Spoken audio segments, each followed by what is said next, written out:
मुझे पिज्जा खाना है। मैं ये दाल और रोटी नहीं खाती। रस्सियों में बंधी हुई ऋतु लाल नाक से सुसु करती हुई पिज्जा की फरमाइश कर रही थी। मैडम, शायद तुम्हारी नजर कमजोर है, दिखाई नहीं दे रहा। दाल रोटी के साथ साथ चावल और अचार भी है। एक तो हम तुम्हें खाना खाने को दे रहे हैं, वरना और किडनैप पर होते तो अब तक तुम्हारे मुंह में रुमाल ठूंसकर तुम्हें एक कोने में डाल चुके होते। पानी तक पीने को नहीं देते। तुम्हें दाल रोटी चावल अचार यहाँ तक कि सलाद भी मिल रहा है, उसके बाद भी तुम रेत दिखा रही हो। क्या भूल गई हो? तुम अगवा हुई हो, अपने मायके में नहीं बैठी हो। उनके किडनैपरों में से एक लड़का गुस्से से तड़प कर बोला। वह काफी देर से ऋतु की इंद्रियां बर्दाश्त कर रहा था, लेकिन उससे भी ज्यादा घूर कर ऋतु ने उसे देखा तो वह लड़का एकदम घबरा कर पीछे हुआ और चुपचाप अपनी कुर्सी पर जाकर फोन में ऐसे व्यस्त हो गया जैसे उसे यहाँ के माहौल से कोई मतलब न हो। भूख के मारे ऋतु के पेट में चूहे दौड़ रहे थे, लेकिन सामने रखा खाना खाने का उसका मन नहीं कर रहा था। अब तो उसकी आंखों में आंसू भी आने लगे थे, और यह तो सिर्फ ऋतु जानती थी कि ये आंसू उसने जानबूझकर भरे थे, सिर्फ और सिर्फ इन लोगों से पिज्जा मंगवाने की खातिर। उन सब नकाबपोशों में से अभिषेक उस मासूम को देखकर तरस खा गया। ऋतु एकदम रोने लगी। क्या हुआ?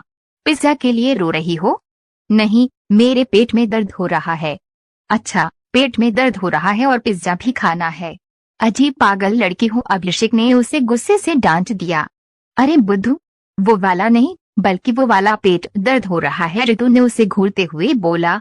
ये वाला और वो वाला क्या होता है? पेट दर्द तो पेट दर्द होता है ना? अजीत को कुछ समझ नहीं आया तो सवालिया नजरों से उसने अभिषेक को देखा था, जबकि अभिषेक को अब कुछ कुछ समझ आने लगा था और वह एकदम सदमे में बोल पड़ा, कहीं पीरियड्स तो नहीं आने वाले? अभिषेक की चीख पर राहुल ने उसे घूर कर देखा। तुझे बहुत पता है इन सब बातों का? अभिषेक उसके लिए पैट्स और चॉकलेट्स लेकर आया। राहुल और अजीत ये देखकर एकदम से दंग रह गए थे। सेवा तो ऐसे कर रहा है जैसे इसकी बीवी हो। अभिषेक ऋतु को पिज्जा खिलाकर बेड पर लेटा आया था। एक काम कर, सुहाग रात भी मना ले। पैड्स और चॉकलेट तो ऐसे लाकर दे रहा है जैसे तेरी बीवी हो। अभिषेक ने राहुल की बात को इग्नोर करते हुए उसे जांचती नजरों से देखा। एक बात बताओ और सच सच बताओ, ये वही लड़की है ना? तुम लोगों ने फिर से कोई गड़बड़ तो नहीं कर दी? राहुल कुछ पल के लिए हड़बड़ाया। अरे बॉस, यकीन रखो हम पर, हमने पहले कभी गड़बड़ी की है जो अब करेंगे, राहुल ने उसके कंधे पर हाथ रखते हुए जज्बाती अंदाज में कहा। जवाब में अभिषेक आंखें छोटी करके उसे बुरी तरह घूरने लगा। तुम मुझे बस एक काम बता दो जो तुमने सही तरीके से किया हो। अभिषेक की बात पर राहुल खिसियानी हंसी हंसकर साइड में हो गया। ये लड़की बेहोश क्यों हो गई? कहीं मर तो नहीं गई? ऋतु जो आराम से लेटकर सोने की तैयारी कर रही थी उसे ही शांत देखकर अजीत को शक हुआ, क्योंकि उसकी पटर पटर चलती जबान बंद होना कोई आम बात नहीं थी।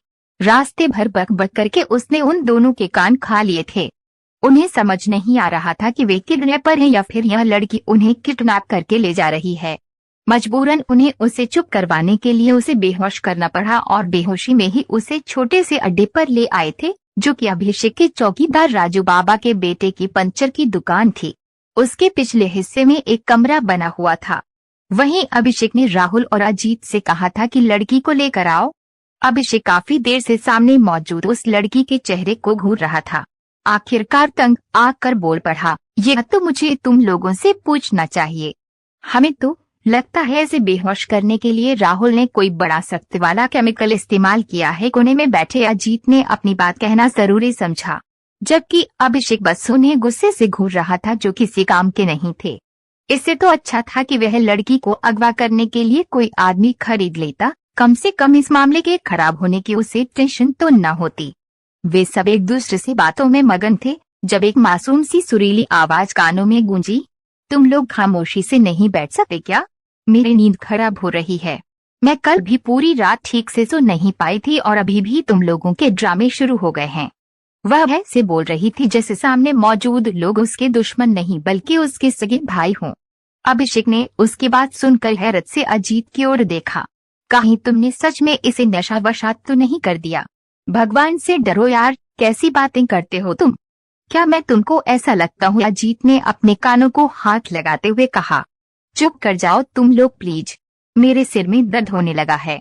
कितना बोलते हो यार तुम लोगों ने तो लड़कियों को भी पीछे छोड़ दिया है। ऋतु अब अपनी दोनों आंखें खोलकर उन्हें घूरने लगी थी।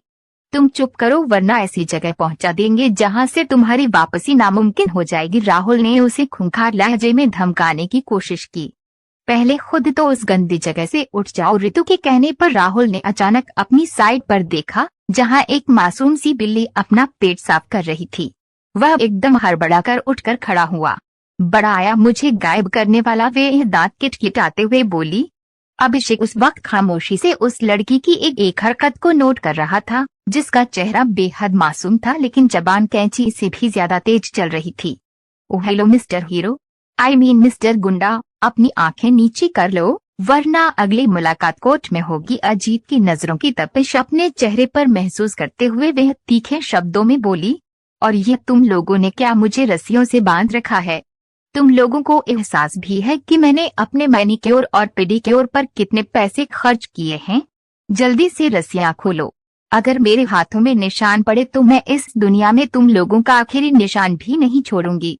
बस बहुत हो गया, अपनी जबान बंद करो वरना काट कर कुत्तों को खिला दूंगा। अपने खाने के पैसे हैं नहीं और मुझे धमकियां दे रही हो, अभिषेक ने उसे डराने के लिए कहा। लेकिन ऋतु मैडम कहाँ डरने वाली थी। हर बार की तरह इस बार भी उसने अभिषेक की धमकी को हवा में उड़ा दिया। उसी वक्त अभिषेक का मोबाइल बजा। वह फोन कान से लगाकर कमरे से बाहर चला गया। अब ऋतु उन दोनों बेवकूफों के सामने बैठी उन्हें घूरे जा रही थी। लड़की, अपनी आंखें नीची करो। नहीं करती, जो करना है कर लो, डरती वरती नहीं हूँ किसी के बाप से। अजीत ने अब की बार अपने कानों को हाथ लगाया। तौबा तौबा, कितनी बदतमीज औरत है। हमारी औरत तो कभी हमसे ऊंची आवाज में बात भी नहीं करती, इसीलिए तुम्हारी इतनी जबान चलती है। तुरंत ऋतु ने जवाब दिया। अगर आज मैं तुम्हारी बीबी होती ना तो देखती कैसे तुम्हारी जबान चलती। ऋतु ने दांत किटकिटाते हुए उसे खा जाने वाली नजरों से देखा। अभी और इसी वक्त मेरी रस्सियां खोलो, ये कहकर उसने ऊंची ऊंची आवाज में चिल्लाना शुरू कर दिया। उन तीनों ने अपने कानों में उंगलियां डाली। उन्हें लगा जैसे कानों के पर्दे फट जाएंगे। शोर सुनकर अभिषेक फिर से कमरे में आ गया। पागल तो नहीं हो गई हो? क्या कर रही हो? चिल्ला क्यों रही हो? मेरी रस्सियां खोलो, वो फिर से चीखने लगी। अजीत ने आगे बढ़कर उसकी रस्सियां ढीली कर दी लेकिन पूरी तरह खुली नहीं। उसके हाथ पांव थोड़ी हरकत करने के काबिल हो गए थे, लेकिन जैसे ही उसने अपनी कलाई पर निशान देखा उसने एक दिल दहला देने वाली चीख मारी। इस पर अभिषेक उछलकर 2 कदम पीछे हट गया। आखिर क्या चीज हो तुम? वही जो तुम लोग अफोर्ड नहीं कर सकते। ऋतु ने एक अदा से अपने बाल हवा में झटकने की कोशिश की मगर नाकाम रही क्योंकि हाथ अभी भी रस्सियों में बंधे थे, जबकि अजीत उसकी बेबसी पर दांत दिखा रहा था। ऋतु मैडम का इरादा बाद में उससे अच्छी तरह निपटने का था। अब मुझे बताओ, तुम लोग मुझे यहाँ किस लिए लेकर आए हो? अगर तुम्हें लगता है कि मेरे पापा को कॉल करके तुम मुझसे पैसे मांगोगे तो ये तुम्हारी सबसे बड़ी गलतफहमी है, क्योंकि तुम लोगों से पहले मैं भी एक बार ये ड्रामा कर चुकी हूँ। ये कहकर उसने मासूमियत से सिर झटका। 1 साल पहले पैसों की सख्त जरूरत पड़ने पर उसने अपने अगवा होने का ड्रामा रचाया था, लेकिन उसके पापा उसे रंगे हाथों पकड़कर लाए थे जहां वो पिज्जा और बर्गर से इंसाफ कर रही थी और उसके साथी के ग्रैप ऊपर लैला में लैला पर डांस कर रहे थे। तब अजय साहब ने बकायदा माथा पीट लिया था और 1 महीने के लिए ऋतु को घर में कैद कर दिया था, लेकिन आज तो वह सचमुच अगवा हो चुकी थी। अभिषेक उसके सामने कुर्सी रखकर सुकून से बैठ गया। टांग पर टांग चढ़ाए उसे जांचती नजरों से देख रहा था, जबकि ऋतु मासूमियत से टिमटिमाती आंखों से उसे घूर रही थी। यार वैसे हैंडसम तो तुम बहुत हो और अच्छे खासे चिकने भी, ये कहकर ऋतु ने सीटी की शक्ल में होंठ घुमाए तो वह एकदम से हड़बड़ा गया। ऐसा नहीं था कि वह पहले कभी किसी लड़की के साथ फेस टू फेस नहीं हुआ था। वह शहर के सबसे बड़े बिजनेसमैन का बेटा था और खुद भी एक बड़े प्रोजेक्ट पर काम कर रहा था। लड़कियां उसके पीछे पागल थीं, लेकिन वो हद से ज्यादा मगरूर था। उसने कभी किसी की तरफ नजर उठाकर भी नहीं देखा था। फालतू मुंह लगाना तो बहुत दूर की बात थी। ऋतु के बारे में उसने जो कुछ भी सुन रखा था वह सब उसके सामने उल्टा साबित हो रहा था। वह ना तो सीधी सादी लड़की थी और ना ही किसी नॉर्मल बैकग्राउंड की लग रही थी। अगर इस तरह देखते रहोगे तो तुम्हें मुझसे मोहब्बत हो जाएगी, इसलिए नजरें नीचे कर लो। रितु ने ये कहकर उसे बाईं आंख मारी तो वह एकदम से हड़बड़ा कर सीधा होकर बैठ गया। देखो लड़की, मैं तुमसे दो टूक अंदाज में बात करूंगा। तुम अपनी रिपोर्ट वापस ले लो, इसलिए में तुम्हारी भलाई है। तुम सोच भी नहीं सकती तुम्हारी वजह से मेरे दोस्त को कितनी मुसीबत उठानी पड़ी थी। वह अब संजीदगी से उसके चेहरे को घूरते हुए बोल रहा था, जबकि रितु सोच में पड़ गई थी।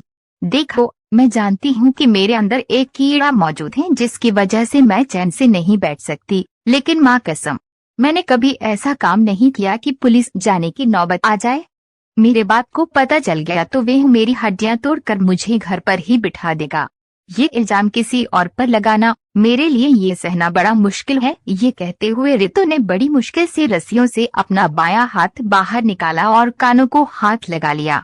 अभिषेक एक बार फिर से पलटकर अजीत की ओर देखने लगा, जिसने नजरें चुरा ली और बेवजह कोई गाना गुनगुनाने लगा। तुम लोगों को 100% यकीन है कि ये वही लड़की थी? हाँ यार, हमें पूरा यकीन है। राहुल ने जल्दी से आगे बढ़कर सफाई दी। खुद भी देख लें, इसने भी लाल रंग के कपड़े पहने हुए हैं। क्या तुमने इसकी गाड़ी का नंबर देखा था? अभिषेक ने एक एक शब्द को चबाते हुए पूछा। इस बार राहुल हड़बड़ा गया।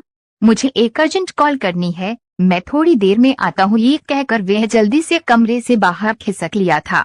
अभिषेक ने जिस लड़की को उठाने के लिए कहा था, उसने लाल रंग के कपड़े पहने हुए थे और वह भी उसी पार्लर गई थी जिसमें कि रितु गई थी। दोनों की टाइमिंग भी एक जैसी थी, बस उसे निकलने में थोड़ी देर हो गई थी। जब रितु बाहर निकली तो उसकी सारी निशानियां वैसी ही थीं जैसी अभिषेक ने बताई थीं। रितु की गाड़ी भी उसी लड़की की गाड़ी के साथ खड़ी थी। इस वजह से उन्होंने ज्यादा गौर नहीं किया और रितु को वही लड़की समझकर उठा लिया। हालांकि रास्ते में अजीत ने कहा भी था कि इस लड़की की शक्ल थोड़ी सी बदल गई है, पहले से ज्यादा प्यारी हो गई है। सिर्फ अजीत ही था जिसने उस लड़की की शक्ल देखी हुई थी, मगर दूर दूर से, और अभिषेक ने उसी के भरोसे बाकी लोगों को भेज दिया था। मुझे भूख लगी है। रितु ने एक और पिन उन लोगों को चुभो दी। दाल है, चावल है, अचार है, रोटी है, इसे लाकर दे दो, ये खा लेगी। राहुल ने अपने एक साथी से कहा। मुझे दाल नहीं खानी, मुझे पिज्जा खाना है, उसने जिद कर दी। तो हम यहाँ तुम्हें डेट पर लेकर नहीं आए हैं। तुम लोगों की शक्ल इतनी प्यारी भी नहीं कि मैं तुम्हारे साथ डेट पर आऊं, वह बराबर का जवाब देते हुए बोली। राहुल पांव पटकता हुआ साइड में हो गया। बॉस, ये लड़की तो हमसे डर ही नहीं रही। हम क्या खा के डेट पर बनेंगे? जबकि अभिषेक गहरी सांस लेकर रह गया। रितु मासूमियत से आंखें टिमटिमाकर अभिषेक को देखने लगी। तो मुझे जरा एक बात तो बताओ, तुम सिंगल हो या फिर लड़कियां वड़कियां भी फंसाई हुई हैं? वैसे जितने हसीन तुम हो ना, 3-4 गर्लफ्रेंड तो तुम्हारी जरूर होंगी। मैं इस तरह की बेकार हरकतें करना पसंद नहीं करता। अभिषेक ने नफरत से सिर झटकते हुए जवाब दिया।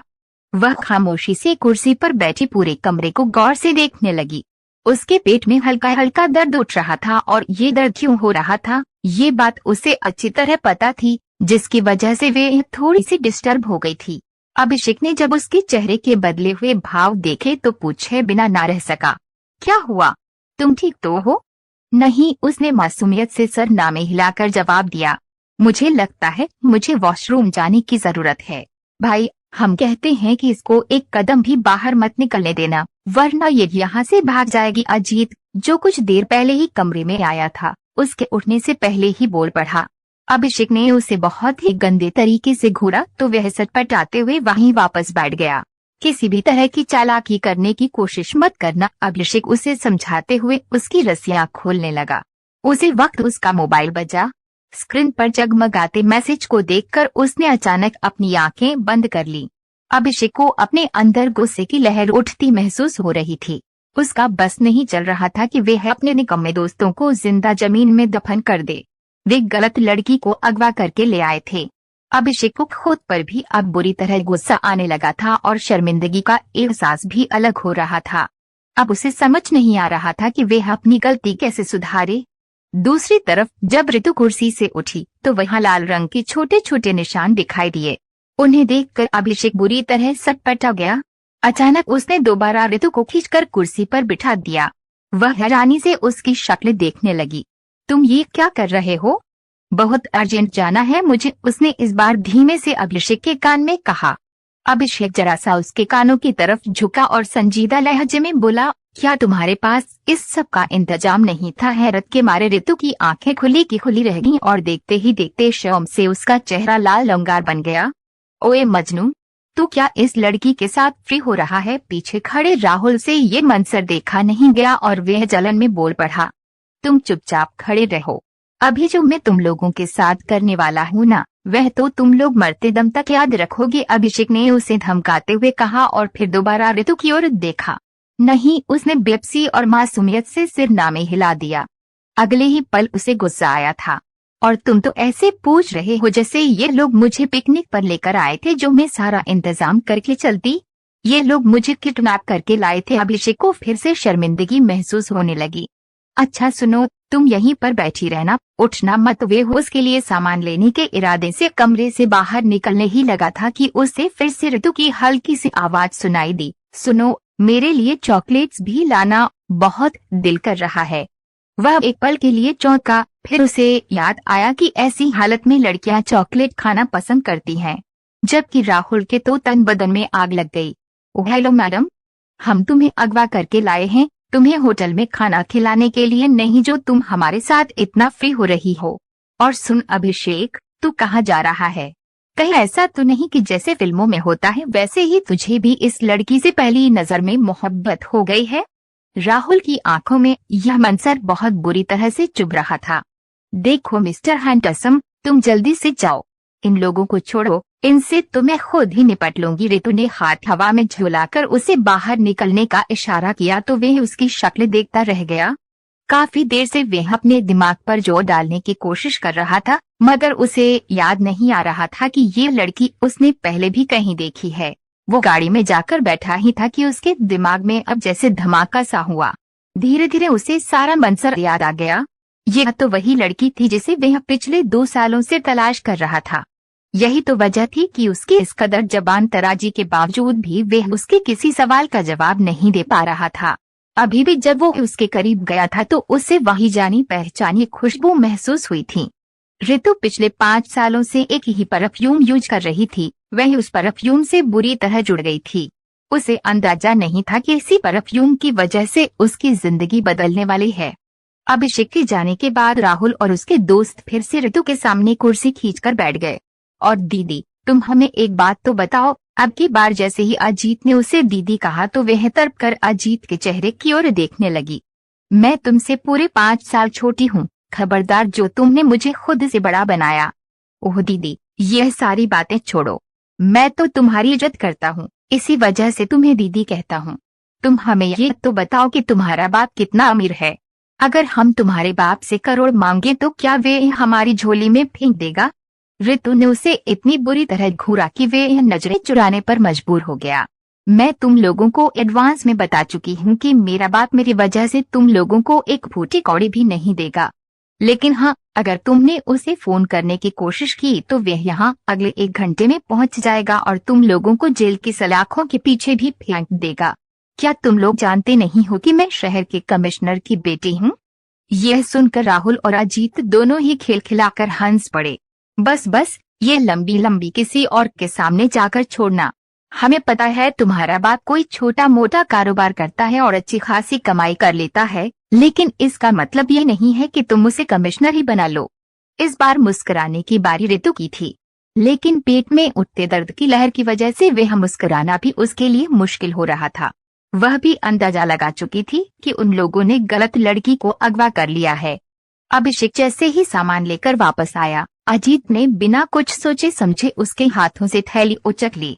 लेकिन जैसे ही अजीत ने थैली खोली, उसके मुंह से जोरदार चीख निकल गई। सारा सामान थैली से निकलकर जमीन पर फैल गया था। ऋतु ने अचानक ही अपनी गर्दन फेर ली।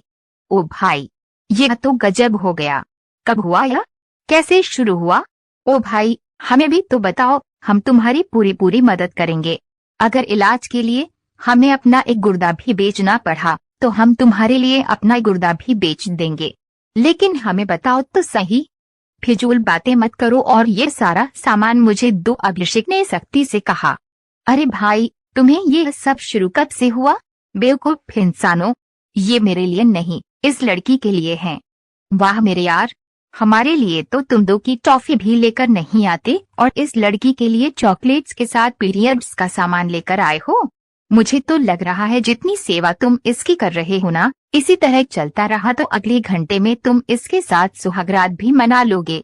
अपनी जबान को लगाम दो वरना खींच लूंगा, अभिषेक ने गुस्से से कहा। यह सब कुछ तुम घटिया लोगों की वजह से हुआ है। तुम लोगों ने एक गलत लड़की को अगवा कर लिया है। ये सुनते ही उन दोनों के चेहरे एकदम सफेद पड़ गए। दोनों ने एक साथ ऋतु की ओर देखा तो वह मासूमियत से आंखें टिमटिमाने लगी। क्या मैं अपने कमिश्नर पापा को फोन करूं? अजीत और राहुल ने तो अचानक उसके सामने हाथ जोड़ दिए, जबकि अभिषेक ने सामान उसके हवाले करके अपने नालायक दोस्तों को बाहर निकलने का इशारा किया और खुद भी कमरे से बाहर चला गया। ओ ए हीरो, कहीं तुम लोगों ने यहाँ कैमरे वैमरे तो नहीं लगाए हैं? फिक्र मत करो, हम इतने घटिया भी नहीं है।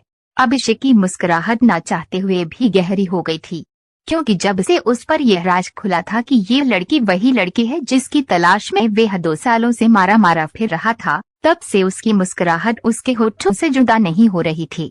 अजीत और राहुल ने जब उसे लगातार मुस्कुराते हुए देखा तो हैरत से एक दूसरे को घूरने लगे। यार, इसे क्या हो गया है? कहीं सच में तो इसे इस बेवकूफ लड़की से मोहब्बत न हो गई हो? मैं तो सोच रहा हूँ अगर इसने हमारे खिलाफ थाने में रिपोर्ट कर दी या फिर इसका कमिश्नर बाबू यहाँ पहुँच गया तो हमारी तो वाट लग जाएगी। अरे हम तो किसी को मुंह दिखाने के काबिल भी नहीं रहेंगे। दरअसल उनका एक दोस्त था विष्णु, जिसके खिलाफ उसके क्लास फेलों ने रिपोर्ट करवाई थी और वे उस वक्त जेल में मौजूद था क्योंकि विष्णु के खिलाफ 5वीं रिपोर्ट थी। इसी वजह से उसके बाप ने साफ इनकार कर दिया था कि वे उसकी जमानत के लिए कोई भी कदम नहीं उठाएगा। जो करना है खुद ही करो। अपने नालायक दोस्तों से जाकर मदद मांगो जिनकी वजह से तुम इन कामों में फंसते हो। और फिर सब दोस्तों ने मिलकर फैसला किया था कि वे उस लड़की को अगवा करेंगे और उसे डरा धमका कर रिपोर्ट वापस लेने को कहेंगे। लेकिन यहाँ भी उन्होंने बवंडर मचा दिया था और गलत लड़की को अगवा कर लिया था। थोड़ी ही देर के बाद अभिषेक के मोबाइल पर फिर से कॉल आने लगी। अजीत झुंझुलाकर बोला, यार एक तो इसकी रिश्तेदारियां बहुत हैं, हर वक्त इसका मोबाइल जब देखो बजता ही रहता है। अभिषेक ने मोबाइल कान से लगाया तो एक और धमाका हुआ। उसका दोस्त विष्णु जेल से रिहा हो गया था। आखिरकार उसकी बात को उस पर तरस आ ही गया था। लेकिन अब ऋतु अंदर बैठी उनके अगले हुक्म का इंतजार कर रही थी। उसे तो बचपन से ही एडवेंचर करने का बहुत शौक था और ये भी उसके लिए एक तरह का एडवेंचर ही बन गया था। थोड़ी ही देर के बाद वे तीनों फिर से कमरे के अंदर मौजूद थे। तुम लोग आखिर कब तक मुझे यहाँ रखोगे और मुझे यहाँ लाने का मकसद क्या है? मुझे दोबारा कंफर्म करा दो क्योंकि अब मैं यहाँ बैठे बैठे बोर हो रही हूँ। अब उसके शब्दों में पहले जैसा जोश नहीं था। उसकी तबीयत खराब हो रही थी और बुखार की वजह से उसका चेहरा भी लाल पड़ने लगा था। अब हम तुम्हें और यहाँ नहीं रखेंगे। तुम हमें बताओ कि तुम्हारा घर कहाँ है, मैं तुम्हें तुम्हारे घर ड्रॉप कर देता हूँ, अभिषेक ने निगाहें चुराते हुए कहा। अरे क्या बस इतनी सी देर के लिए तुम लोगों ने मुझे अगवा किया था? यार हमसे एक छोटी सी गलतफहमी हो गई थी, उसके लिए हम आपसे हाथ जोड़कर माफी मांगते हैं। अजीत ने आगे बढ़कर माफी मांगी और उसे सारी कहानी सुना दी। कहीं ऐसा तो नहीं कि जब हम तुम्हारे घर तुम्हें छोड़ने जाएं तो तुम्हारा बाप तुम्हें धक्के मारकर घर से निकाल दे, ये कह करके तुमने उसकी इज्जत पर आँच आने दी? फिल्मों में ऐसा ही होता है ना, और कहानियों में भी। फिर क्या करोगी तुम? देखो हम लोगों का इतना बड़ा दिल नहीं है कि तुम जैसी मुसीबत को हमेशा के लिए अपने गले में ढोल की तरह बांध ले, जैसे फिल्मों में हीरो करते हैं।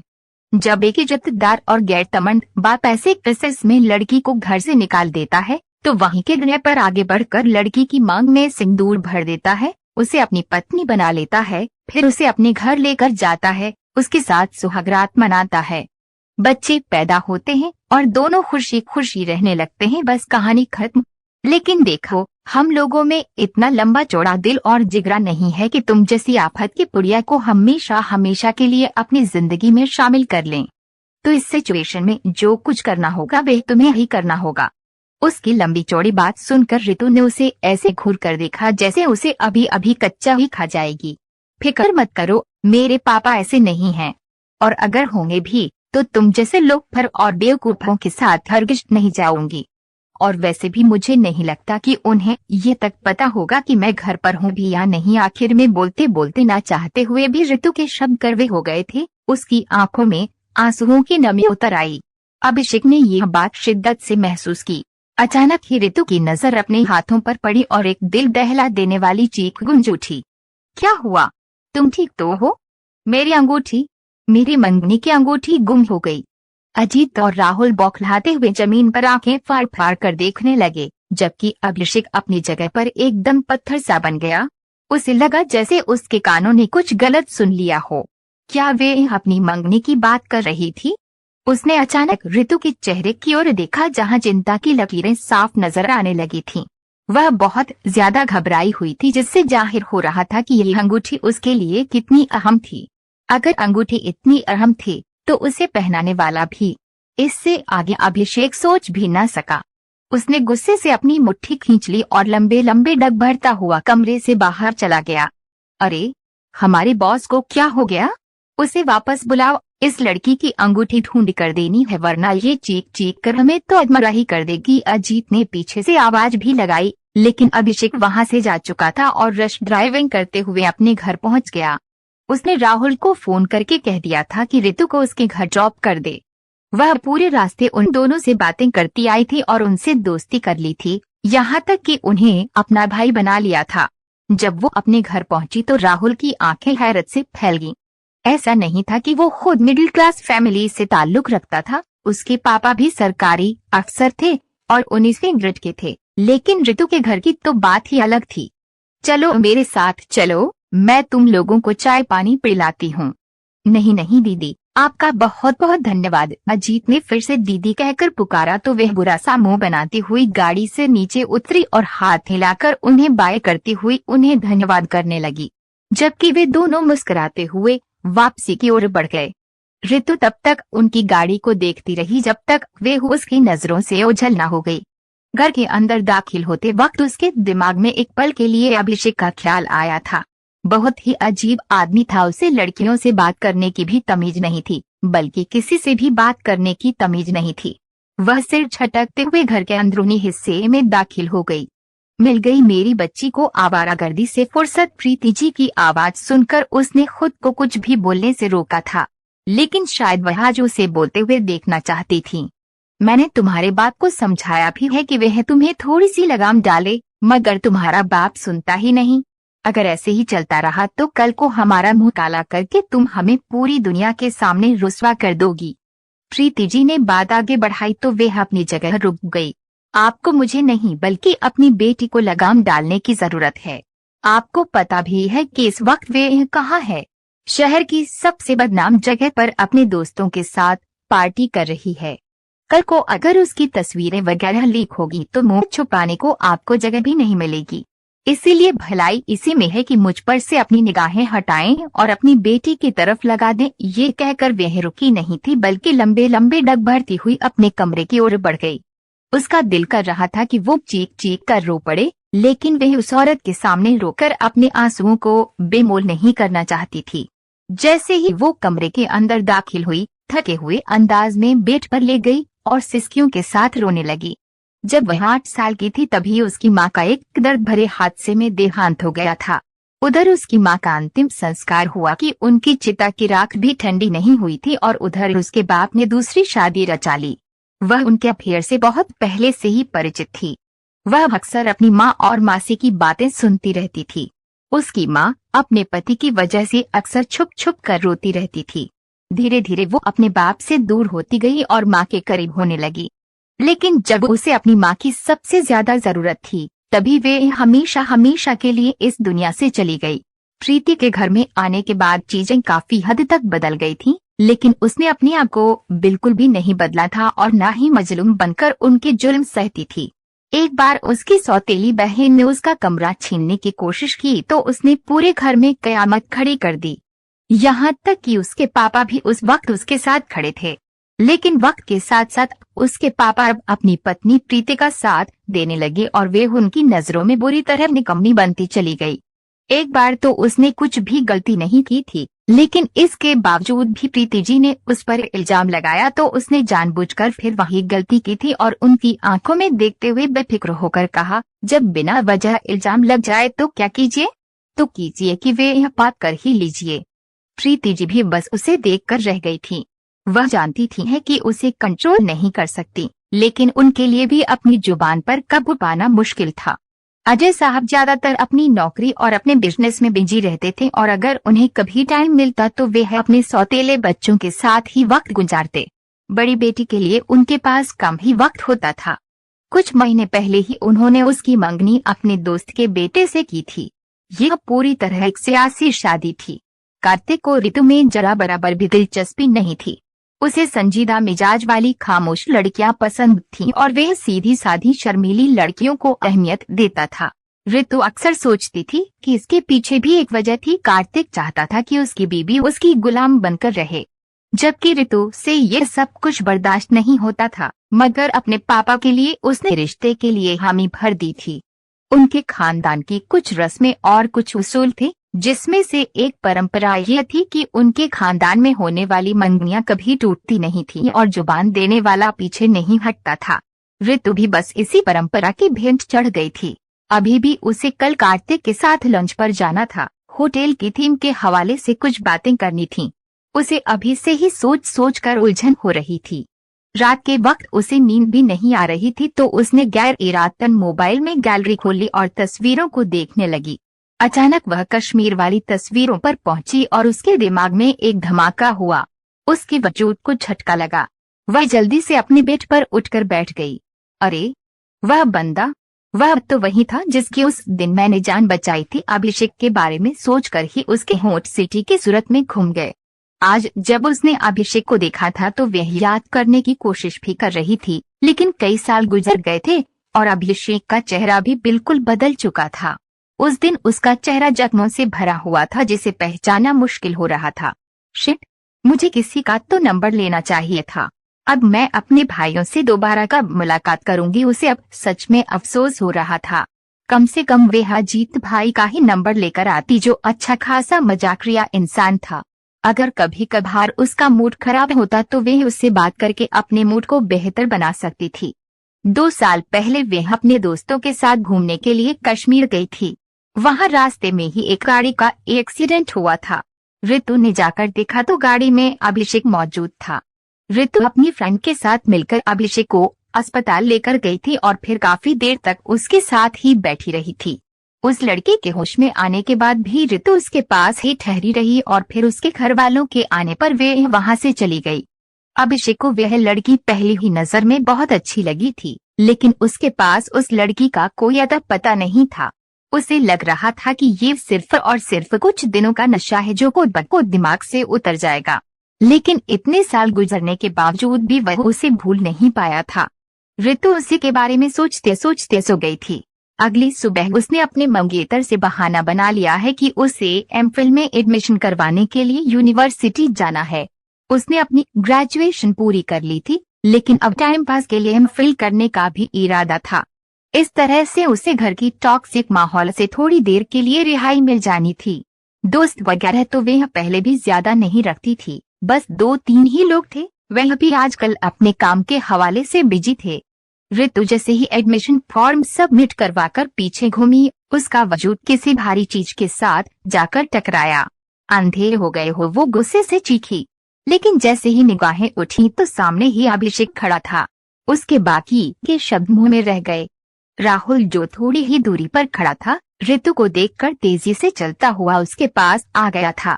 ओह हेलो सिस्टर, कैसी हो तुम? मुझे तो लगा कि अब कभी तुमसे मुलाकात नहीं होगी, लेकिन लगता है हम तुम्हें कुछ ज्यादा ही पसंद आ गए हैं। यही बात मुझे तुम लोगों से करनी चाहिए। जबकि अभिषेक खामोशी से उन्हें बोलते हुए देख रहा था। सूरज की रोशनी ऋतु के चेहरे पर पड़ रही थी और उसकी ब्राउन आंखें चमक रही थीं। अभिषेक ने भी आगे बढ़कर उसे यूनिवर्सिटी में एमफिल में एडमिशन लिया था, प्रोजेक्ट मैनेजमेंट के सब्जेक्ट में। जब ऋतु को इस बारे में पता चला तो उसने अभिषेक के जाने के फौरन बाद ही एडमिशन फॉर्म दोबारा रिफिल किया। इस बार उसने प्रोजेक्ट मैनेजमेंट के डिपार्टमेंट को सिलेक्ट किया था। उसके होठों पर एक शरारती मुस्कुराहट फैली हुई थी जबकि आंखों में भी शरारत नाच रही थी। यूनिवर्सिटी के पहले दिन जब वे अंदर दाखिल हुई तो उसकी नजर अभिषेक पर पड़ी। वह हर तरफ से लापरवाह नजर झुकाए डिपार्टमेंट की तरफ बढ़ रहा था।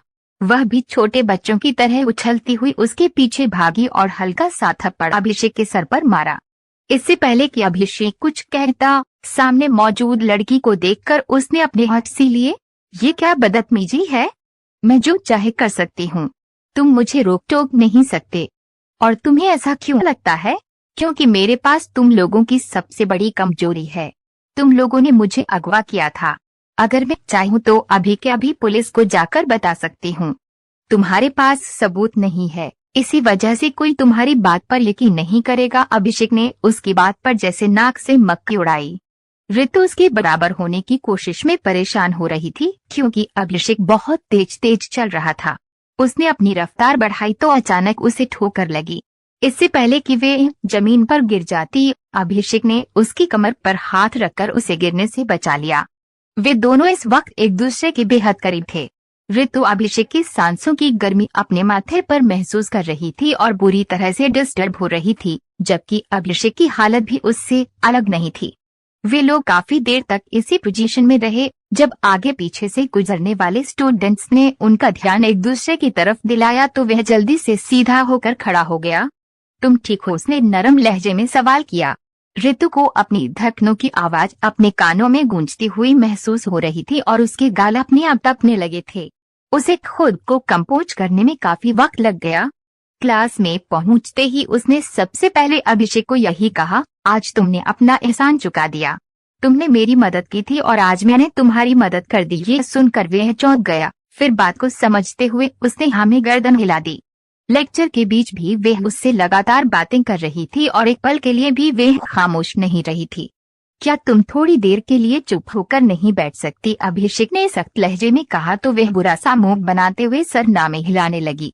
तो फिर किसी और के साथ जाकर बैठ जाओ, यहाँ पर मेरा दिमाग मत खाओ। मैं अपना कीमती वक्त निकालकर यहाँ क्लास लेने के लिए आया हूँ, तुमसे बेकार की बात करने के लिए नहीं। अभिषेक की बातें सुनकर ऋतु को बुरा लगा। तुम इस काबिल ही नहीं हो कि तुम्हारे साथ कोई बंदा हंसकर बात भी कर सके। तो फिर क्यों कर रही हो? जाओ किसी और से बातें करो, यहाँ पर तुम्हारी तरह के हजारों नमूने बैठे हैं। ये कहकर वह उठकर कमरे से बाहर ही निकल गया। अभी दूसरी क्लास में काफी टाइम रहता था, जबकि ऋतु डबडबाई हुई आंखों से उसकी पीठ को घूरती रह गई। एक नंबर का खड़ूस इंसान है यह, जरा भी तमीज नहीं कि लड़कियों से कैसे बात करते हैं। पागल साइको कहीं का। कल थोड़ा सा ख्याल रख रहा था जैसे मेरा कोई बहुत बड़ा सगा हो, और आज देखो पागल इंसान। ये कहकर वे फिर से अपनी किताबों पर झुक गई। अभी कुछ ही पल गुजरे थे कि उसके पहलू में एक और क्लास फेलो आकर बैठा। उसका नाम आदित्य था और वह पंजाब से था। उसकी नेचर भी काफी ज्यादा जॉली थी। ऋतु थोड़ी ही देर में उसके साथ फ्री हो गई। अभिषेक जब वापस रूम में लौटा तो ना जाने क्यों ऋतु को उस लड़के के साथ फ्री होता देखकर उसके तन बदन में आग लग गई थी, मगर उसने कुछ भी नहीं कहा। वह ऋतु के बराबर वाली सीट पर जाकर बैठ गया। अब उसे लेक्चर पर भी फोकस नहीं हो रहा था। बार बार उसकी नजरें भटकती हुई ऋतु की सीट पर जा रही थीं और ऋतु यह बात अच्छी तरह महसूस कर रही थी और दिल ही दिल में खुश भी हो रही थी। जब छुट्टी के टाइम वे दोनों बाहर निकले तो ऋतु एहसान करने वाले अंदाज में बोली, अगर तुम मुझसे सॉरी कर लो तो हो सकता है मैं तुम्हें माफ कर दूं। वह फिर से उसके बराबर में चलने लगी थी। अभिषेक ने इस बार अपनी गर्दन झुका ली और धीमी आवाज में कहा, सॉरी। ऋतु को मुश्किल से ही उसकी आवाज सुनाई दी। तब तक तो वह उसकी नजरों से ओझल भी हो चुका था। ऋतु जब यूनिवर्सिटी के दरवाजे पर पहुंची तो सामने ही कार्तिक खड़ा था। वह फौरन ही हकीकत की दुनिया में वापस आ गई। थोड़ी देर पहले उसके दिमाग में जो सपने चल रहे थे वह सारे चूर चूर हो गए। मैं कब से तुम्हें कॉल कर रहा हूँ, मेरी कॉल क्यों नहीं उठा रही थी? कार्तिक का अंदाज काफी गुस्से से भरा था। क्लास ले रही थी।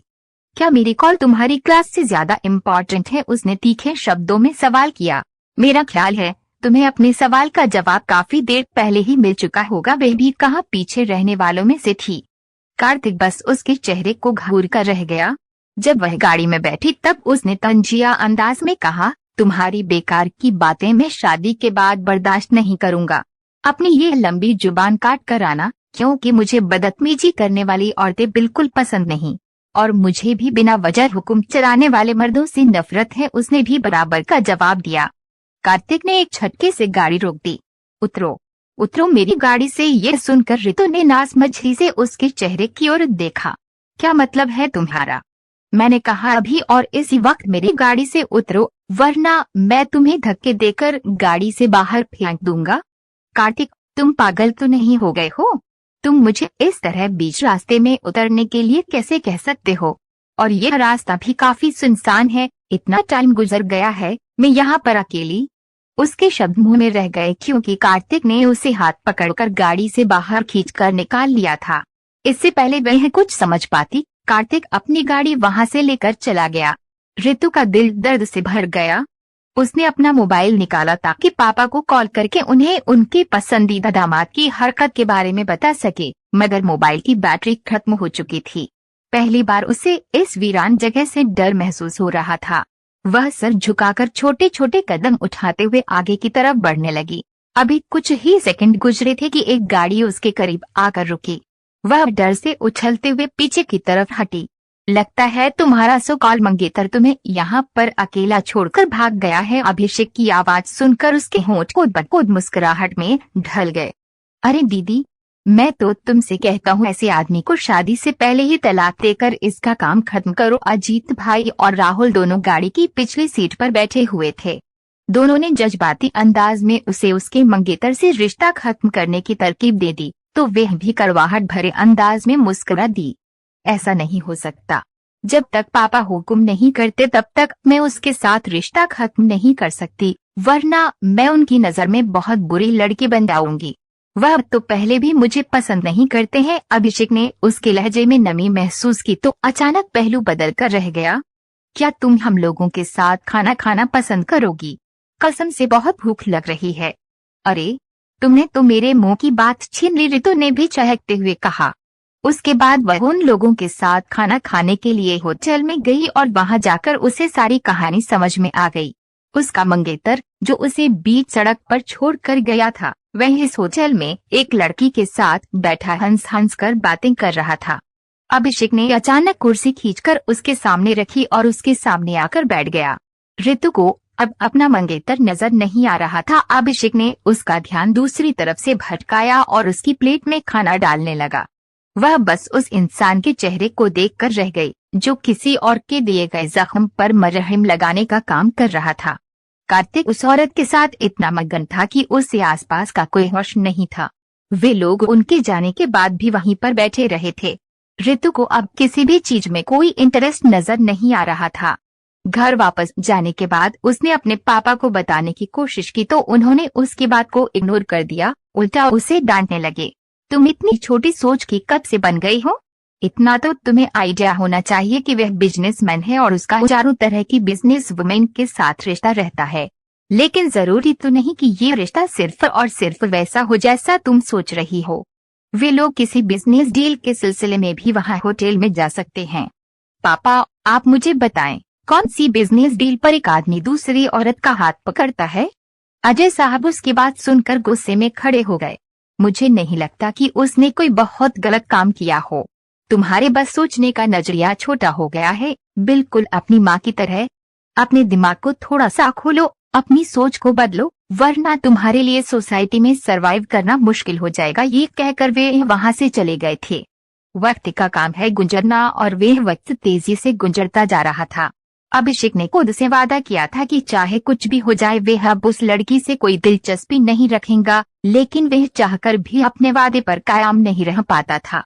जब भी रितु से बात करती तो वह हर चीज भूल जाता, यहाँ तक कि यह बात भी कि वह लड़की किसी और की मंगेतर है। उसको सिर्फ इतना पता था कि वह उससे मोहब्बत करता है। अगले ही हफ्ते रितु के घर में उसके पापा की प्रमोशन पार्टी रखी गई थी और इस पार्टी में भी वह अलग थलग सी एक टेबल पर जाकर बैठी हुई थी, जबकि उसका मंगेतर लड़कियों के झुरमुट में मौजूद था। उसे कोई इंटरेस्ट नहीं था। वह बहुत ज्यादा बोर हो रही थी जब अचानक ही एक जानी पहचानी मर्दाना आवाज सुनकर उसका चेहरा खुशी से खिल उठा। वह अभिषेक ही था। ब्लैक कलर के 3 पीस सूट में वह बहुत हैंडसम लग रहा था। वे दोनों काफी देर तक एक दूसरे से बातें करते रहे। अभिषेक के पेरेंट्स एक बार पहले भी उसके पापा यानी अजय साहब से ऋतु के रिश्ते की बात कर चुके थे, लेकिन तब अजय साहब उसका रिश्ता कार्तिक को दे चुके थे। जब ऋतु को इस बारे में पता चला तो उसका दिल एक पल के लिए धड़कना भूल गया। जाने कब उसे अभिषेक से मोहब्बत हुई थी, उसे भी इस बात का एहसास न हो सका, लेकिन अब उस इंसान की मोहब्बत उसके दिल में मजबूत जगह बना चुकी थी। इस मोहब्बत को खत्म करना मुश्किल नहीं, नामुमकिन था। वह जितना भी उससे दूर जाने की कोशिश करती, वह इंसान उतना ही उसके दिमाग पर सवार होता जा रहा था। दूसरी तरफ अभिषेक का भी यही हाल था। वे दोनों आपस में नॉर्मल अंदाज में बातें कर रहे थे कि तभी अचानक अभिषेक एक पल के लिए खामोश हुआ और दूसरे ही पल गहरी आवाज में बोला, क्या तुम उससे शादी करोगी? ऋतु को लगा कि उसके कानों ने कुछ गलत सुन लिया है। सॉरी, आप कहना क्या चाहते हैं? अभिषेक ने अपनी बात दोहराई। अब किसी भी तरह की गलतफहमी का गुमान नहीं था, क्योंकि वह दो टूक अंदाज में अपनी बात ऋतु के सामने रख चुका था। ऋतु ने अचानक एक नजर अपने पापा पर डाली, जिन्होंने 2 हफ्ते के बाद ही उसकी शादी की डेट रखी हुई थी। उसने तेजी से सर नामे हिला दिया। मैं अपने पापा को धोखा नहीं दे सकती, उसने ये कहा और उठकर अपने कमरे में चली गई। वह लड़की थी और मजबूर थी, लेकिन अभिषेक मर्द था और वह मजबूर नहीं था। उसे पता था अपनी मोहब्बत को किस तरह से हासिल करना है। वह ऋतु के अंदाज से अपने लिए पसंदगी के रंग देख चुका था। इसी वजह से उसके दिल में जो आखिरी फांस चुभी हुई थी, वह निकल गई थी। बचपन से उसने यही तो सीखा था, जो चीज पसंद आ जाए उसे हासिल कर लो। पहले धीरे धीरे जायज तरीके से कोशिश करो, लेकिन अगर कोई रुकावट बनने की कोशिश करे तो उसे रास्ते से हटा दो। उसके रास्ते में सबसे बड़ी रुकावट कार्तिक था, जो कि पहले ही अमेरिका में शादी कर चुका था और यहाँ पर भी उसकी सैकड़ों के हिसाब से गर्लफ्रेंड्स थीं। वह सारी दुनिया के सामने बहुत ही कॉन्फिडेंस से अपनी गर्लफ्रेंड्स जाहिर भी करता था, लेकिन जब ऋतु को जाहिर करने की बारी आती तो वह अपना और ऋतु का रिश्ता छुपाता था। दूसरा ऋतु के पापा और उसकी सौतेली मां थे, जिनका अब अभिषेक किसी भी खातिर में सामना करने का इरादा नहीं रखता था। शादी का दिन था। ऋतु ब्यूटी पार्लर से तैयार होकर निकली थी कि एक काले रंग की गाड़ी उसके सामने आकर रुकी। अभी उसे संभलने का मौका भी नहीं मिला था कि किसी ने उसका हाथ पकड़कर उसे झटके से गाड़ी के अंदर खींचा और उसके नाक पर रुमाल रखकर उसे बेहोश कर दिया। जब उसे होश आया तो वह रस्सियों से बंधी हुई नहीं थी, बल्कि एक आलीशान कमरे में मौजूद थी। सामने ही अभिषेक खड़ा मुस्कुरा रहा था। ऋतु को अब उस पर गुस्सा आ रहा था। उसने नफरत महसूस की थी, जिसने उसे किडनैप करके यहाँ तक लाया था, वह भी उसकी शादी से ठीक पहले। उसके तो वहमो गुमान में भी नहीं था कि अभिषेक ऐसी घटिया हरकत करेगा। उसने एक जोरदार थप्पड़ अभिषेक के चेहरे पर मारा। वह अपने होंठ बीचकर जमीन को घूरने लगा। मैंने कहा था ऋतु, मैंने कहा था मुझे तुमसे शादी। अभिषेक की आवाज धीमी लेकिन कड़क थी। तुमने इसे मजाक समझा? तुमने समझा कि मैं उन बुज़दिलों में से हूँ जो अपनी मोहब्बत को किसी और की सिज पर सजता हुआ देखकर खामोशी से आंसू बहाएंगे? ऋतु गुस्से से तड़प उठी। मोहब्बत? इसे तुम मोहब्बत कहते हो? यह तो खुदगर्जी है, यह पागलपन है। हाँ, शायद पागलपन ही है, अभिषेक ने कहा। उसकी आवाज कमरे की दीवारों से टकराई। जिस दिन मुझे तुम पहली बार मिली थी, उसी दिन मेरा दिल सीने से निकलकर तुम्हारे कदमों में जा गिरा था। तुम सोच भी नहीं सकते हो कि मैंने तुम्हें किन किन गलियों और किन किन शहरों में तलाश किया। बहुत तड़पा हूँ मैं तुम्हारे लिए। वह एकदम ऋतु की तरफ बढ़ा। ऋतु डर और गुस्से से पीछे हटी। जब मुझे तुम्हारी मंगनी का पता चला तो मैंने अपने दिल पर पत्थर रख लिया था और पीछे हट गया। मैंने सोचा अगर तुम उस इंसान के साथ खुश हो तो मैं तुम्हारी खुशी में अपनी हार स्वीकार कर लूंगा। उसने गहरी सांस ली, आंखों में बसी चमक उभर आई। मगर वे एक घटिया इंसान था और मैं तुम्हें उस इंसान के हवाले नहीं कर सकता। अगर मैं ऐसा करता तो मेरी मोहब्बत पर लानत है। खैर, मैं तुम्हें यहाँ अपनी बेबसी की दास्तान सुनाने के लिए नहीं लाया। जल्दी से अपने आप को दिमागी तौर पर तैयार कर लो, अभी थोड़ी देर में ही हम दोनों की शादी होने वाली है। उसका अंदाज हर तरह के जज्बे से साफ था। मुझे तुमसे शादी नहीं करनी। मैंने तुमसे पूछा नहीं है, तुम्हें बता रहा हूँ। किसी भी तरह का तमाशा किए बिना अपने आप को शादी के लिए तैयार कर लो, वरना तुम्हारा बाप अगले दिन किसी को मुंह दिखाने के काबिल भी नहीं रहेगा। वह उसे धमकी देना नहीं चाहता था, मगर अंदाजा लगा चुका था कि मैडम पर कुछ ज्यादा ही अपने बाप की मोहब्बत का भूत सवार है और वह इसी बात का फायदा उठा रहा था। ऋतु बेपसी के मारे उसके चेहरे को देखकर रह गई। जब वह बाहर गई तो वहां उसके भाई लोग अजीत और राहुल भी मौजूद थे, मगर उसने किसी से भी बात करना जरूरी नहीं समझा। राहुल ने बनावटी गुस्से से अभिषेक को देखा तो वह कंधे उचका कर रह गया। बाहर लॉन में शादी का इंतजाम था। थोड़ी देर में ही उनकी शादी हो चुकी थी। रात के वक्त जब अभिषेक कमरे में गया तो कमरे का नक्शा एकदम से बदला हुआ था। उसने अचानक अपने सर पर दोनों हाथ रख लिए। उसके फेवरेट परफ्यूम्स जमीन पर पड़े किरची किरची हो चुके थे। बेड की चादर जमीन पर थी।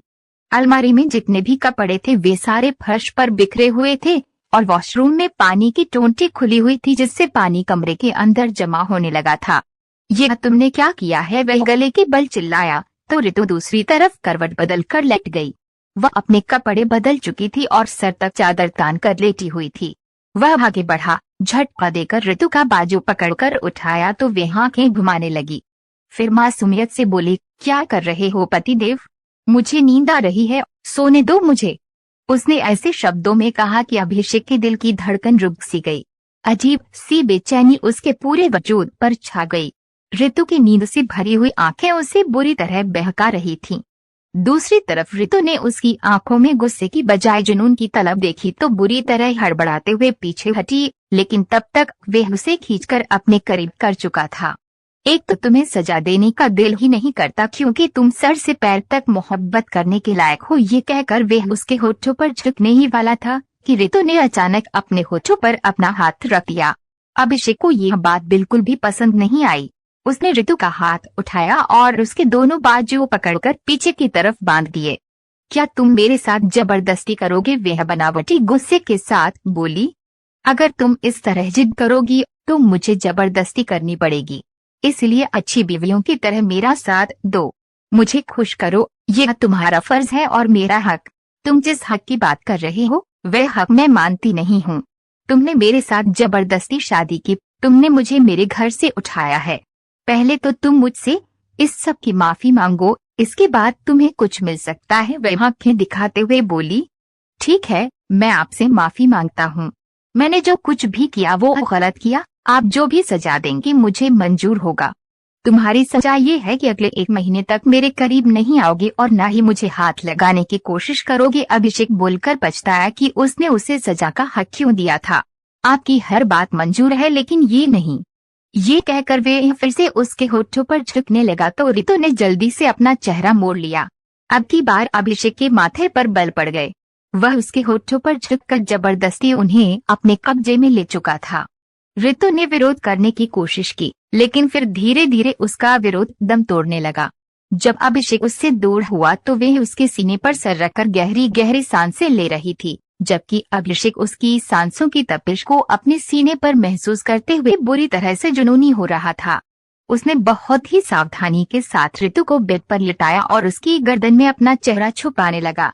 ऋतु ने तड़पते हुए उसके सर को अपने हाथों में थाम लिया तो वह उसके दोनों हाथों को अपने हाथों में लेते हुए फिर से उसकी गर्दन पर अपनी मोहब्बत की निशानियां छोड़ने लगा। मैं अभी भी तुमसे नाराज हूँ। तुम इस तरह से मेरे करीब आकर मुझे काबू में नहीं कर सकते। उसने फूली हुई सांसों के बीच मुश्किल से ये शब्द कहे क्योंकि अभिषेक दोबारा से उसकी सांसों को गिरफ्तार कर गया था। तुम्हारी नाराजगी भी सर आंखों पर। तुम 1000 बार नाराज होगी और मैं 1000 बार तुम्हें मनाऊंगा, लेकिन फिलहाल मुझे डिस्टर्ब मत करो। मुझे अपनी कुर्बत से बेगाना मत करो। तुम सोच भी नहीं सकती कि मैंने तुम्हें कितना चाहा है और मैंने तुम्हारा कितना इंतजार किया है। वह एक बार फिर से जुनूनी हो रहा था। जैसे ही अभिषेक ने उसके कंधे को हल्का सा काटा वह सिसक कर रह गई।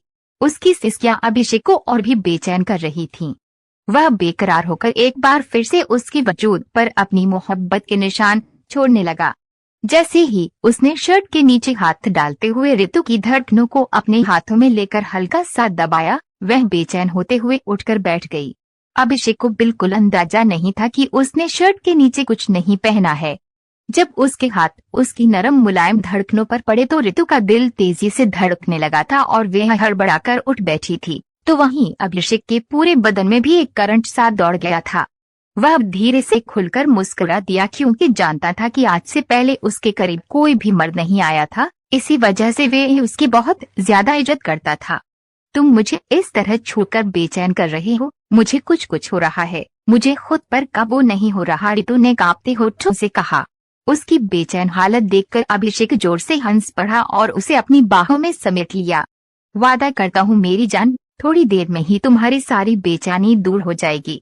बस एक बार मुझे वह सब कुछ करने दो जो मैं करना चाहता हूँ। तुम खुद मेरे संगत के लिए तैयार हो जाओगी, उसने उसकी नरम कमर को दबोचते हुए कहा। रितु ने उसकी आंखों में देखा जहाँ सच्चाई और इजाजत मांगती नजरें मौजूद थीं। वह अभी भी थोड़ी सी डरी हुई थी। जब उसकी आंखें आंसुओं से भर गईं तो वह तड़पते हुए सवाल करने लगा, क्या हुआ? रो क्यों रही हो? क्या तुम्हें मेरा छूना बुरा लग रहा है? रितु ने तेजी से सिर नामे हिला दिया। अभिषेक के दिल को सुकून मिल गया। पापा, वह मुझसे बहुत ज्यादा नफरत करने लगेंगे।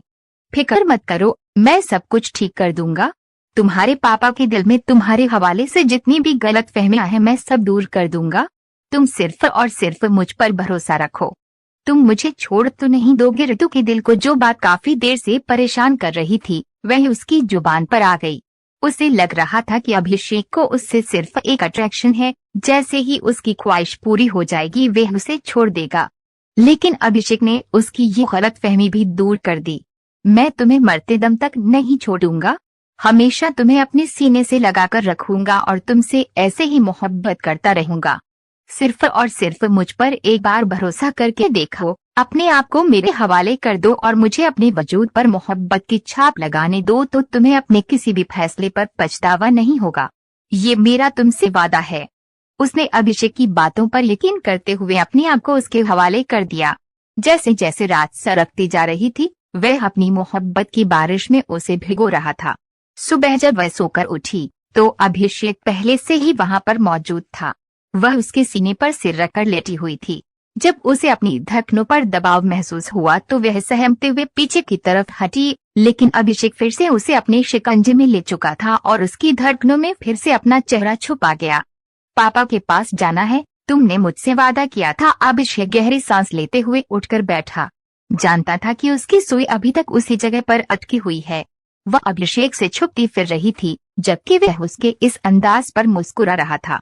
जब वे हवेली वापस गए तो उसके पापा ने उसे सीने से लगा लिया और छोटे बच्चों की तरह फूट फूट कर रोने लगे। अभिषेक ने कल ही सारी बातें उन्हें बता दी थीं।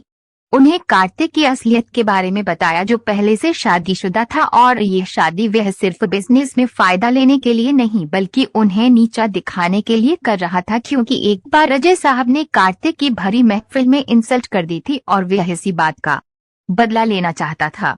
यह सारी कॉल रिकॉर्डिंग्स अभिषेक ने निकलवा ली थी और यही उसने अजय साहब को सुना दी। अभिषेक ने उनकी पत्नी के झूठ के बारे में भी बताया कि वे कार्तिक के साथ मिली हुई थी। अजय साहब बहुत शर्मिंदा थे। उन्होंने अपनी बेटी को गले से लगा लिया और रो रो कर माफी मांगी। रितु के लिए इतना ही काफी था। उसके पापा को एहसास हो गया था कि उसने हमेशा सही फैसले किए हैं। दूसरी तरफ अभिषेक के पेरेंट्स ने भी अपनी बहू के रूप में उसे स्वीकार कर लिया था। अजय साहब ने यह कहकर उसे अपने घर में रख लिया, मैं चाहता हूँ तुम लोगों की विदाई दोबारा करूँ। इस तरह चुपके चुपके शादी करना मुझे सही नहीं लग रहा। सारी दुनिया को मैं बताना चाहता हूँ कि मेरी बेटी की शादी दुनिया के सबसे अच्छे इंसान से हुई है। बस एक ही हफ्ते के बाद उन्होंने अभिषेक और रितु की धूमधाम से शादी कर दी। रितु अभिषेक का साथ पाकर बेहद खुश थी और अभिषेक भी उसके साथ संतोष महसूस कर रहा था। अजय साहब अपनी दूसरी पत्नी को तलाक दे चुके थे, मगर उन्होंने अपने बच्चों के साथ ज्यादती नहीं की। जिसका जितना भी हिस्सा बनता था उन्होंने वो हिस्सा बच्चों को दे दिया। रितु को अजय साहब ने बंगला देने की बात कही तो उसने यह प्रस्ताव ठुकरा दिया और मुस्कुराते हुए कहा, मैं इस बंगले का क्या करूंगी जहां हमेशा मेरी माँ के साथ जुल्म हुआ। मेरे पास भगवान का दिया सब कुछ है, मुझे और किसी चीज की अब ख्वाहिश नहीं। अभिषेक और रितु पहले की तरह यूनिवर्सिटी में साथ पढ़ते थे। शादी के बाद भी दोनों एक साथ क्लास अटेंड करते, एक साथ कैंटीन में बैठकर खाना खाते और छुट्टी होते ही घर वापस आ जाते। अभी दोनों ने बच्चे का प्लान नहीं बनाया था। एक दूसरे के करीब आने से पहले वे प्रोटेक्शन का इस्तेमाल करते थे, लेकिन एक रात जज्बातों में अभिषेक बहक गया। पागल हो गए अभिषेक, दूर हटो मुझसे, उसने अभिषेक को दूर हटाया। रितु, समझने की कोशिश करो यार, खुद को नहीं रोक सकता वह बेतहाशा गहरी गहरी सांसें लेता हुआ ऋतु को अपने होठों से छूने लगा।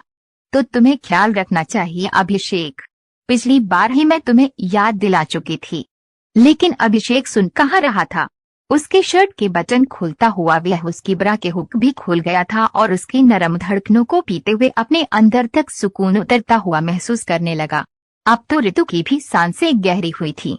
उसने काफी देर तक अभिषेक को मनाने की कोशिश की, लेकिन थक हार कर वह भी खामोश हो गई, क्योंकि उसका मन भी अभिषेक की बाहों में सिमटने के लिए मचल रहा था। अभिषेक कभी उसकी नाजुकी को सहलाता तो कभी उसकी धड़कनों को उसे पूरी तरह मदहोश कर चुका था। और उस रात वह और ऋतु बिना किसी प्रोटेक्शन के एक दूसरे के करीब हो गए और दोनों के बीच सब कुछ हो गया। ऋतु अब घबरा रही थी, आंखों में आंसू आ गए। मुझे डर लग रहा है, अगर बच्चा हो गया तो। अभिषेक हंस पड़ा। तो इसमें रोने वाली क्या बात है, यह तो खुशी की बात है। ऋतु ने कहा, नहीं अभिषेक, तुम समझ नहीं रहे। मैंने सुना है जब बच्चा पैदा होता है तो बहुत दर्द होता है, 9 महीने तक इसे पेट में सहना पड़ता है। मैं ये सब नहीं सह पाऊंगी। मैं तो बस अभी पढ़ना चाहती हूँ। पहले मुझे पढ़ने का शौक नहीं था, लेकिन तुम्हारे साथ जब यूनिवर्सिटी जाती हूँ तो मुझे अच्छा लगता है। बस अभी मुझे बच्चों के झंझट में नहीं पड़ना। अभिषेक ने उसे अपनी बाहों से लगाते हुए कहा, मैं हूं ना, हम दोनों मिलकर बच्चे को संभाल लेंगे। तुम अपनी पढ़ाई भी पूरी करना। और रही बात बच्चे पैदा करने की, तो ये दर्द तो हर औरत को होता है और ये तो औरतों के लिए बड़े ही सौभाग्य की बात होती है। अभिषेक की बातों से ऋतु को थोड़ी हिम्मत मिली और फिर सचमुच 20 दिन के बाद ही उसे चक्कर आने लगे। उसने डॉक्टर से चेकअप करवाया और पता चला कि वे मां बनने वाली है। अभिषेक ने उसका बहुत ख्याल रखा और जब ऋतु लेबर रूम में थी, अभिषेक उसके साथ मौजूद था। एक पल के लिए भी वह उसके पास से हटा नहीं था। वह लगातार उसे हिम्मत दे रहा था। बस थोड़ी सी देर और मेरी जान, थोड़ी सी हिम्मत और कर लो, बस थोड़ा सा पुश करो। और फिर पूरे जोश के साथ ऋतु ने बच्चे को जन्म दिया था। बच्चे के रोने की आवाज सुनकर ऋतु की सारी तकलीफें कम होगी। वह पसीने से भीगी हुई थी, लेकिन अपनी प्यारी सी बेटी को अपनी बाहों में पाकर सारी थकान, सारा दर्द गायब हो गया। अभिषेक की जान, जो ऋतु की हालत देखकर अटकी हुई थी, उसने अपनी बच्ची को अपनी बाहों में समेट लिया और अपनी मासूम सी बच्ची के माथे पर होंठ रखकर इस खुशी को अपने अंदर तक उतरता महसूस किया था। बच्ची को ऋतु के बराबर में लिटाते हुए उसने ऋतु के दोनों हाथ कसकर थाम लिए और उसके हाथों को चूम लिया। आंखों में खुशी के आंसू थे। ऋतु, तुमने मुझे वो खुशी दी है कि मैं तुम्हारा ये एहसान कभी नहीं चुका सकता, कहते हुए उसने ऋतु के माथे को चूम लिया था। दूसरे ही दिन वो ऋतु को डिस्चार्ज कराकर घर ले आया था। घर में जैसे खुशियों का समा बंध गया था। अभिषेक के मम्मी पापा भी बहुत खुश थे। ऋतु के बाद उनके घर में ये दूसरी खुशी थी जो इतने सालों के बाद आई थी। दोनों की फैमिली पूरी हो गई थी। जिंदगी का सफर अब और भी सुहाना हो गया था, जहां छोटी छोटी खुशियां, छोटी छोटी नोक-झोंक उनकी जिंदगी को मुकम्मल बना रहे थे। तो दोस्तों, आज की हमारी ये कहानी आपको कैसी लगी, कमेंट बॉक्स में जरूर बताना। पसंद आई हो तो प्लीज लाइक करना।